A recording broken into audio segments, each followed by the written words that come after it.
Okay, I think I'll get started. Good afternoon. My name is Lauren Cooper. I lead the Forest Carbon and Climate Program, and I apologize, I have a bit of a scratchy voice this afternoon. I'm really delighted to be sharing some information about our new professional mini course called Forest Certification and Climate Change. Today, we will cover the details of the short course and provide a little background on the Forest Carbon and Climate Program, and also give you a little sneak peek on the course content. For a few technical details, this information session is being recorded and it will be available on the FCCP website. So if you would like to share this with anybody or review any of this later, it will be available, and we'll also post the slides in a PDF format that you can download if you have anything you'd like to reference. If you're experiencing any technical issues, please send us an email at forestc@msu.edu, and we will respond promptly. So we're monitoring that right now. So feel free to reach out if you have any questions there.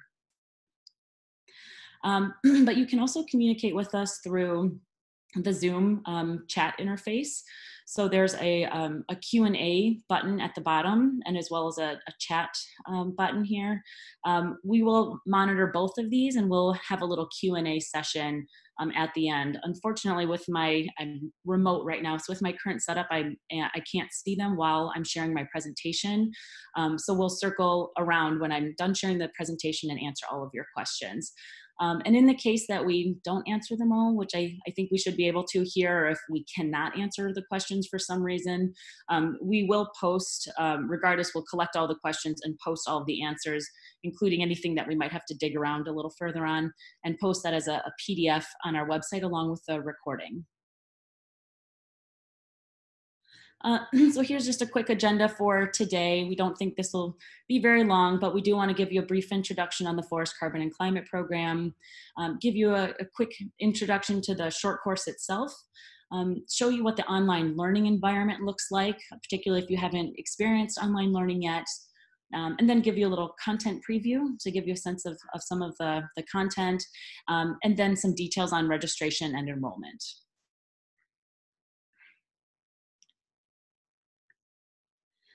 So if you're not familiar with our program, we initiated our major activities in carbon and climate back in 2012 with the start of our graduate certificate in Forest Carbon Science Policy and Management. Official activities of the Forest Carbon and Climate Program started in about 2014. And we've really operated in an online environment, and that's been purposeful. We're really excited and proud of our ability to meet a wide range of stakeholders and actors where they're located. So we have global participation, we have rural participation, we have folks from all over the United States and Canada. So we've been really delighted to develop this network of engaged and interested professionals. And we have a lot of our programming is constantly updated, and we have a lot of components of participant feedback in our program development. So it's built into our programming to have assessment and opportunities to collect feedback, and it's really crucial to continually improve what we're doing here. Here's just a visualization of our program, some of the topics that we cover. We see ourselves as a really highly interdisciplinary program that is kind of inherent with these carbon and climate topics. We cut across a lot of a wide range of topics that are in forestry and even sometimes beyond on the wood utilization side of things.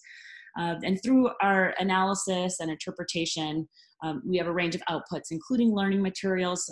This short course is a perfect example. We're engaged in professional meetings. We have scientific writing and non-peer reviewed writing, and we are involved in various research and project-based activities as well. So here's just a snapshot of our activities. We do have formal education through MSU, through the graduate school, non-formal education like this program, research and projects, and a lot of stakeholder engagement, including our monthly webinar series, if you're not familiar with that, and other types of training and educational outreach.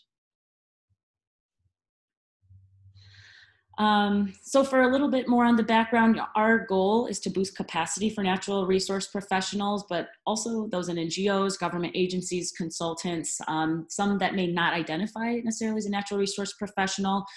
So our content that we put out is really intended to be interdisciplinary because the nature of the topics we cover are very interdisciplinary. So our goal is to build a shared language on these topics and reduce some of the uncertainty or apprehension about embracing thinking about forests and forest materials through a carbon and climate lens. Through our training, we also aim to provide a competitive edge for those that are engaging professionally in this space, including those that are in carbon project development, forest certification, policymaking, involved in offsets. And again, we have this really interdisciplinary focus. So we want to bridge silos and advanced solution-based planning. And our content is designed in such a way that folks from a wide range of backgrounds can jump right in and get comfortable with some of the new ideas and new terminology that goes along with this space. So here's a flyer that might be familiar to you.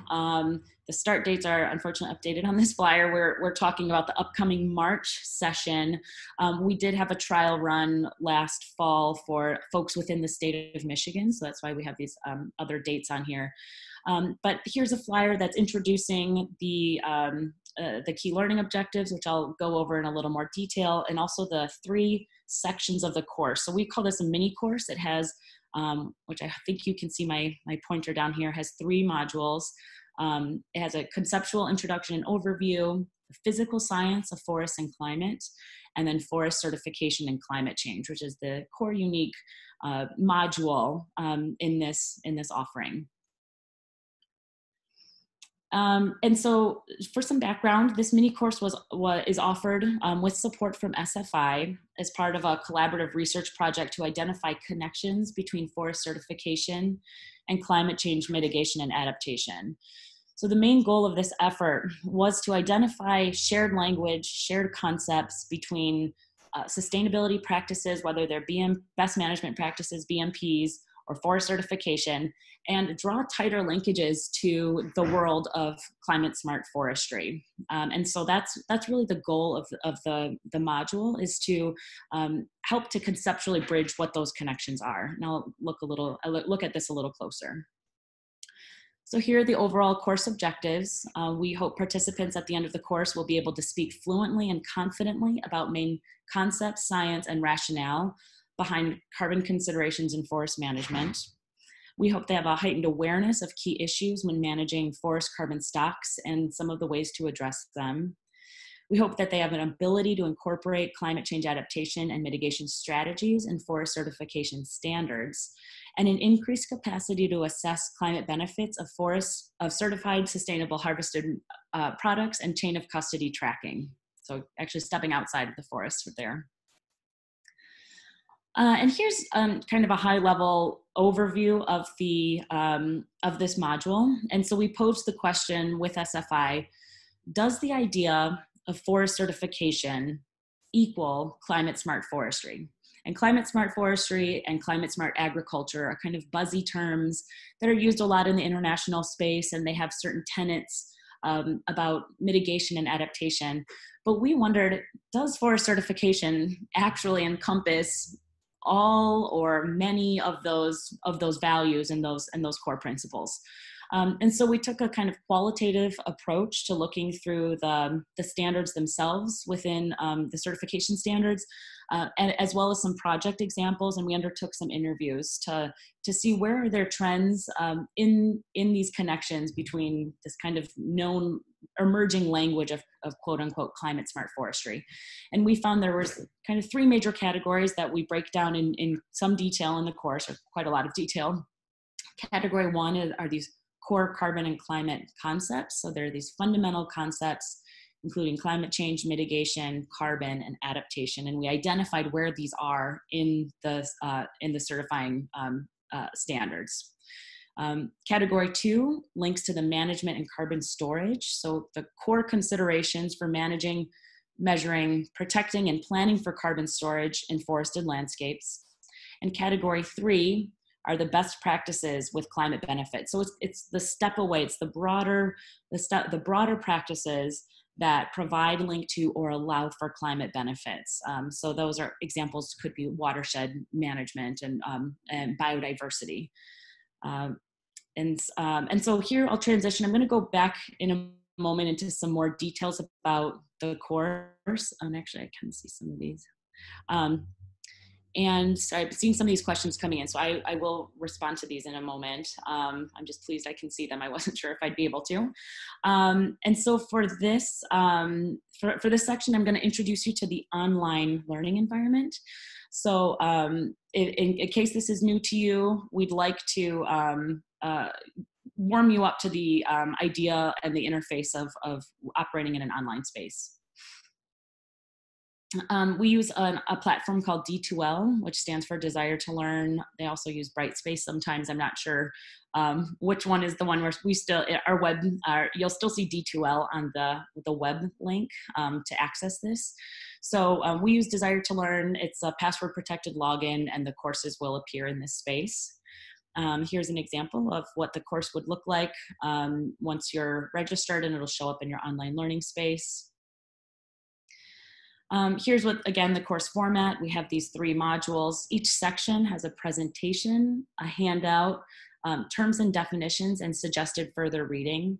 They are interlocked, so a completion of one section unlocks the next section. And I will answer a question right here that I can see from Daniel. He says, asked if when we're referring to the standards, if we're including FSC as well as SFI. We have, our initial analysis was across the various SFI standards, so chain of custody and the management standards. We are looking to advance this work. So we've already started incorporating some FSC examples, and we're continuing to complete some further interviews with FSC to get some more qualitative data as we're advancing in this work. But thank you for your question. There, more of the examples in the course will refer to SFI, but there are FSC examples as well. And then we have a question about faculty involved in this course, and we can post links to folks in the PDF. It's largely Dr. David Rothstein, who was central and instrumental in the background of the Forest Carbon Science module. Dr. Dave McFarlane and then myself, Lauren Cooper, have been probably most heavily involved. I also work closely with George Berghorn, who is an adjunct faculty member in building and construction, who is an expert in harvested wood products and wood utilization. So he has also contributed to the course. But thank you for that question. And then here's just another example of what the interface looks like. So there's links, that'll be the major modules with links once you've entered that module that will have terms, additional external links to suggested readings, as well as links to the presentations, which is here. So the course delivery is largely through these presentations. They're designed to be highly interactive. You have control here as far as clicking through sections. There's a number of external links for optional external links right in the embedded in the presentations for further reading if desired. And there's also built-in quizzes into the presentation. So it'll stop you, check your knowledge, and I don't think I have an image of that, but if you, and they're not designed to be overly tricky, they're just designed to act as an assessment to make sure that the core concepts are being picked up before moving on to the next section. Here's some details on technical requirements. These are pretty average to get on computers nowadays, but sometimes people have an issue and their Flash player is not updated. One of the key issues, though, that we do have sometimes is that the course does require streaming capabilities for presentations. This tends to not be a problem in the United States and Canada. We do have some issues sometimes in international examples or folks from international places or other countries. But I don't anticipate that being a problem largely for the audience that's in North America or Canada. There's further technical requirements, but generally speaking, if you have solid internet, you're not going to have an issue other than maybe updating something. And then here's kind of a sneak peek on some content to give you a sense. Module 1, we introduce some of the core fundamental concepts. We introduce more about the method and how we're linking these kind of climate smart forestry concepts to what we see as, which is under certification, but also linked to best management practices. So some of the more some of the ways that people have been thinking about sustainability and sustainable land management for a longer time. So we're kind of trying to build that foundation and build off of where people are already comfortable with these concepts, for example, with best management practices. And again, this is that kind of concept that's introduced there. So this category, this kind of categorical approach, and with very specific examples from real life, and then where do these turn up in the standards? For module 2, we do the get into the physical science, and here we have interactive graphics breaking down the kind of core rationale and the reasons why we are talking about forests and trees in terms of climate change. And here to the right, we have an example of one of the handouts, downloadable PDFs that come out of one of the presentations or one of the modules. So we have a downloadable PDF for each of the presentations.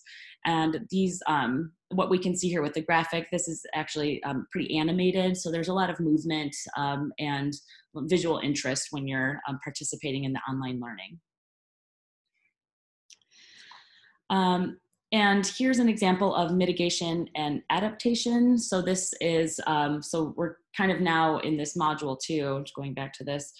Actually, I'm sorry, this would be in the module 3. So, oh no, sorry. So yeah, this is kind of these kind of core principles, the physical science principles of the mitigation and adaptation.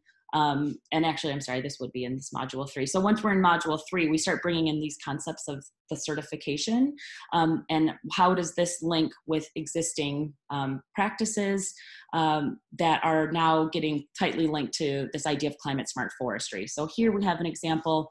Improved forest management is one of the core types of forest carbon projects. So along with afforestation and afforestation and avoided forest loss, the other major type of forest carbon project is improved forest management. And so this is an example of something that is very common in forest carbon projects, but these projects are required to be certified sustainable. So there's these inherent linkages that just maybe are not, have not yet been pulled out to discuss in the framework of certification explicitly. And then here is bringing in these core concepts of mitigation and adaptation.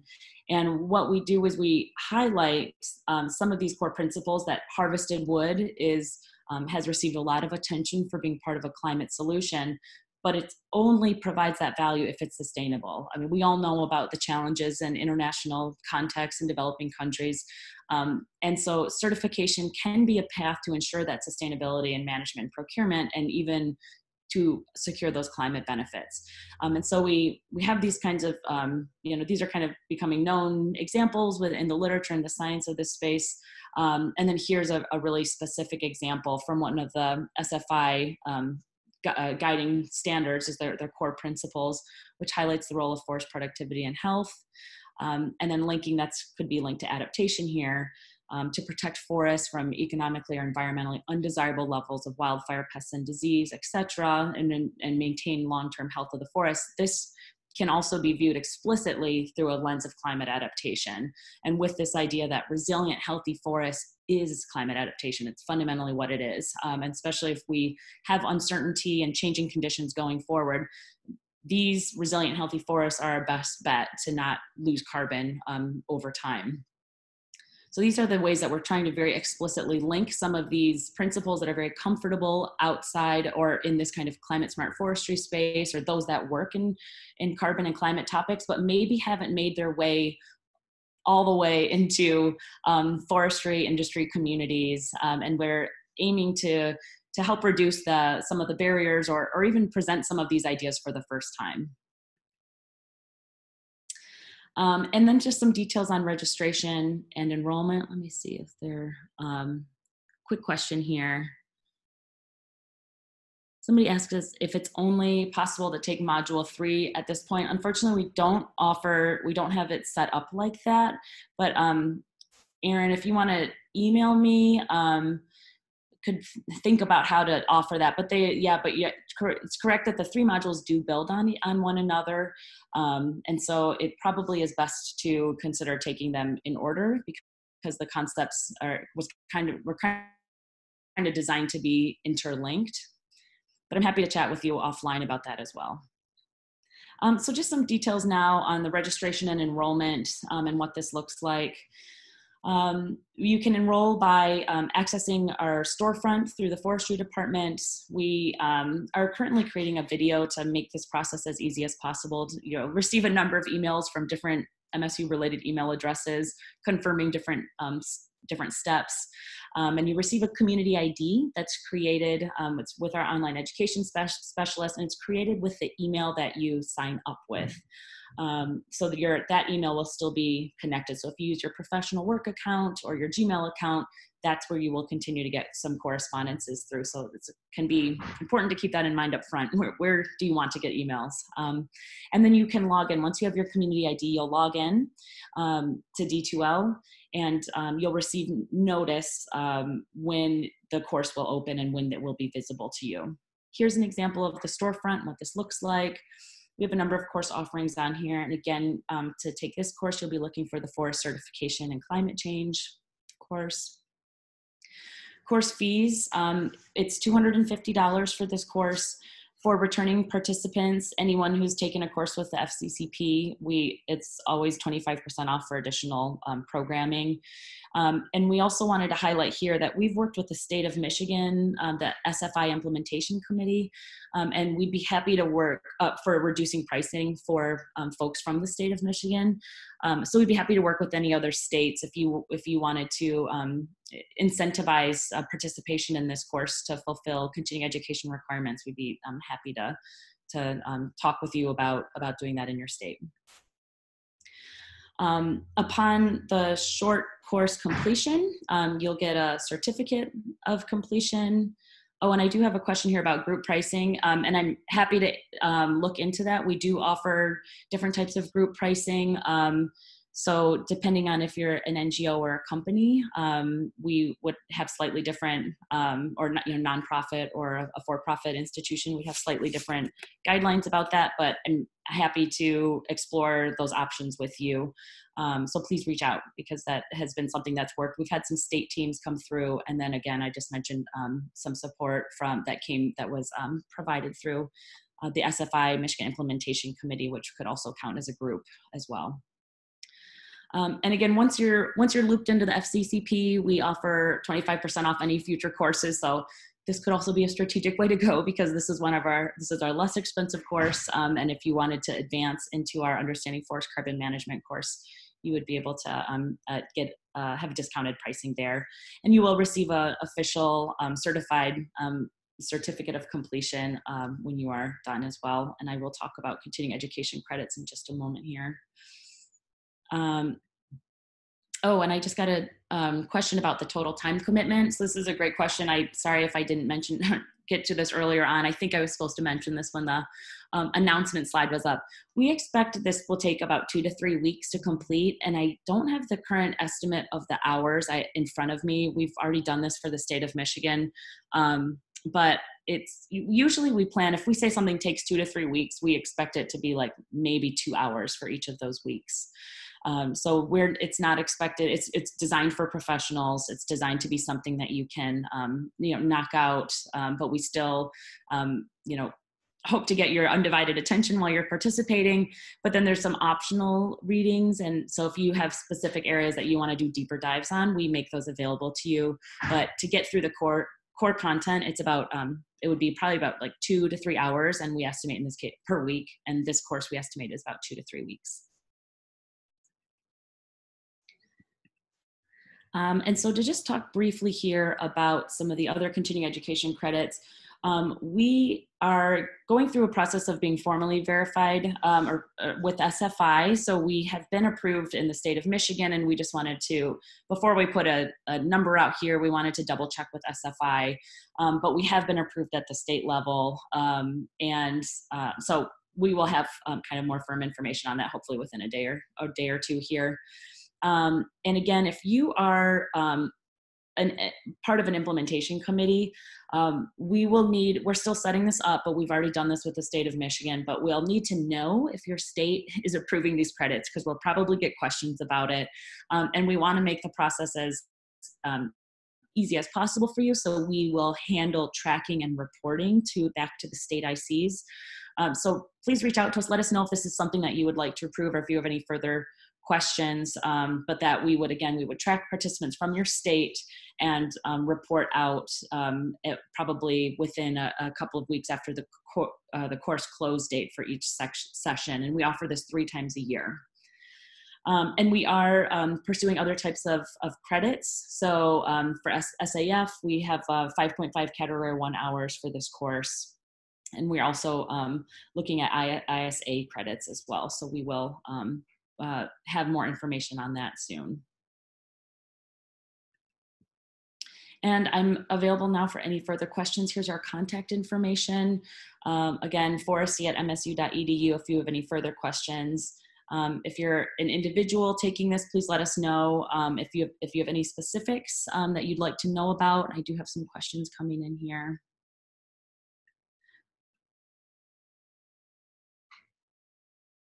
So I guess one of the questions that's come in here, what are the key differences between this course and the other professional development courses? So we're trying to be strategic about the new content that we're rolling out. So this one, the introduction module and then the module 3 is what's unique in this course. And that's why we want to offer a discount if anyone's taking our other course, because the background science module is going to be largely the same. And we also want to know if you've taken one of the other courses, because we could also change your access so that you don't have to go through the entire second module if you've already taken one of our other courses. So the key difference is the completely new content is the module 3, which is the core of this course, which is the linkages between certification and climate change. And then the introduction. So the way we're framing it is quite different. But I'm happy to talk to you more about that depending on what other offerings you've been involved in. And another course here we have, or another question here is this course appropriate for me even though I don't have a strong academic background in science? I would say strongly yes. So this course it's a great refresher for those of us that have had more advanced science training. For even those that have had science training, not all of us have had a nice breakdown on the forest carbon science. So there's always something new to pick up there. But if you haven't, it's designed in a way to be really accessible. I mean, we've designed this so that anybody from a policymaker to an urban planner could be involved and walk away and have a good sense of the and being able to talk about this, a good sense of what the science, the rationale, what are the interventions. So for those of us that really love the science, there might be some really specific areas that you do deeper dives on or that you walk away with. For those that have less of a background, you're gonna definitely walk away with the core concepts, the big picture, and be comfortable in engaging in this forest carbon space and climate space.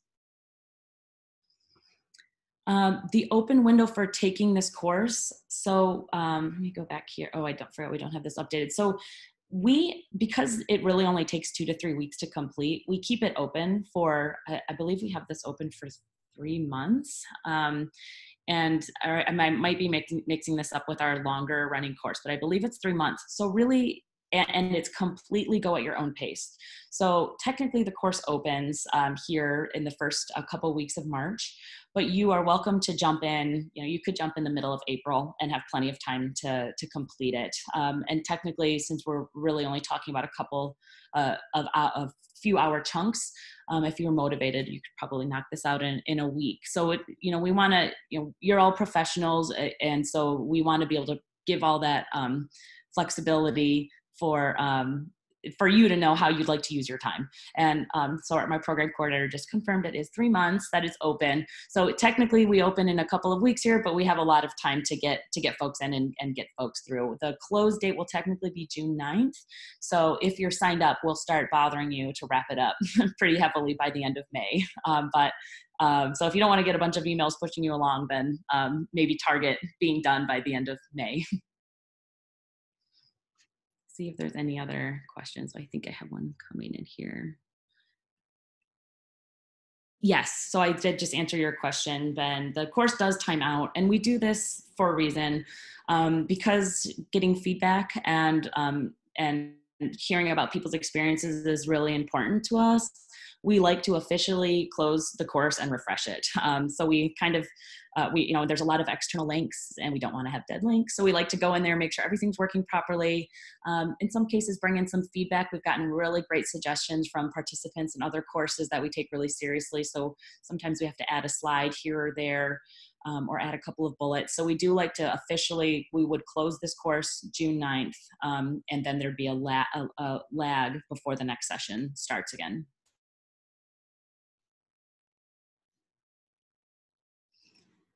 Well, it doesn't look like I have any more questions right now, but please know that we are definitely standing by. We'd really like to, we'd really like to engage with the SFI community, and we're really excited about the linkages that we have here between certification and this broader umbrella of climate. And there's some really important connections here. So we're hoping to support SFI's goals and FSC goals as well in supporting sustainable forestry. And there's these clear linkages to carbon and climate, and that's what we focused on here. So if you have any further questions, please again reach out to foresty@msu.edu. We hope to advance this conversation and see you, some of you and some of your colleagues in the classroom. So thank you so much. Have a great rest of your afternoon.